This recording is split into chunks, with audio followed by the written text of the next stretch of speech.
Welcome back to This Day in Irish History. I'm your host, Raymond Welsh.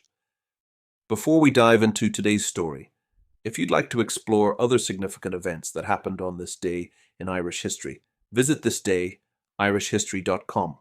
The link is in the episode description. Now, let's journey back to April 19th, 1921, when two dramatic and deadly Republican actions shook the provinces of Roscommon and Sligo, underscoring the growing pressure on British forces as Ireland edged closer to truce talks. The Irish War of Independence had entered one of its most intense phases by the spring of 1921. Across the country, the Irish Republican Army was ramping up its campaign of guerrilla warfare, using ambushes, raids, and sabotage to strike at the infrastructure and personnel of British rule. And on this particular day, Connacht witnessed a stark example of that strategy in motion. Two separate, but seemingly coordinated, operations carried out in rapid succession. The first of these occurred near the small village of Loughglynn in County Roscommon. In the early hours of the day, a local IRA unit laid an ambush for a patrol of the Black and Tans, infamous auxiliaries of the Royal Irish Constabulary, known for their brutal reprisals and often indiscriminate violence. The volunteers had planned the attack carefully, choosing a remote stretch of road and positioning themselves for maximum advantage. But as the ambush unfolded, fate intervened cruelly. A Lewis machine gun, critical to the success of the operation, jammed at a crucial moment. The failure proved costly. 2 IRA volunteers were killed in the ensuing firefight, and the remaining members were forced to retreat under heavy return fire. While the Roscommon ambush ended in tragedy for the Republicans, just a few hours later, events in County Sligo told a different story.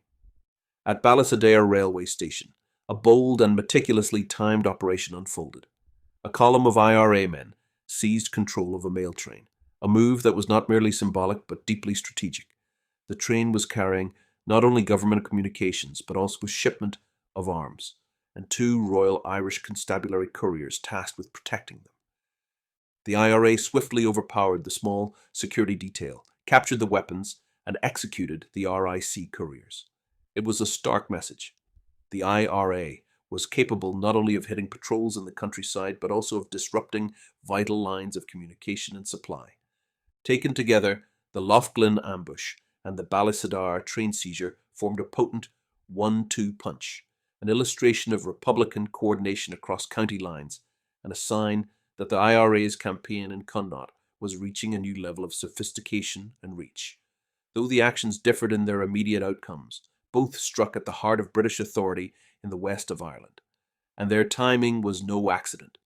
These attacks came just days before back-channel communications and preliminary steps toward a ceasefire began between representatives of the British government and leaders of Sinn Féin.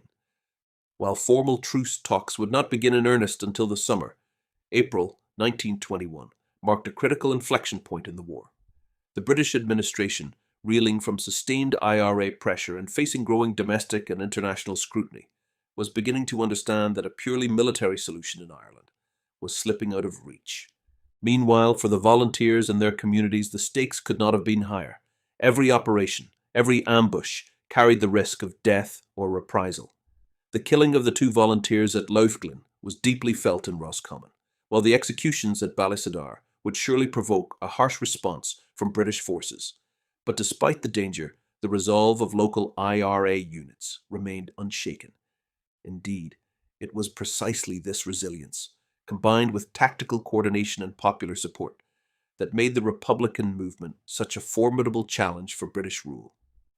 The events of April 19th, 1921 are a poignant reminder of the human cost of struggle and the complex calculus of revolution. On one hand, they demonstrate the IRA's growing capacity for synchronized action. On the other, they reflect the personal sacrifices made by those who believed that freedom was worth fighting for, even dying for. Thank you for joining me on this journey through Ireland's rich past. Please like and subscribe, and until next time, I'm Raymond Welsh. Slán go foil.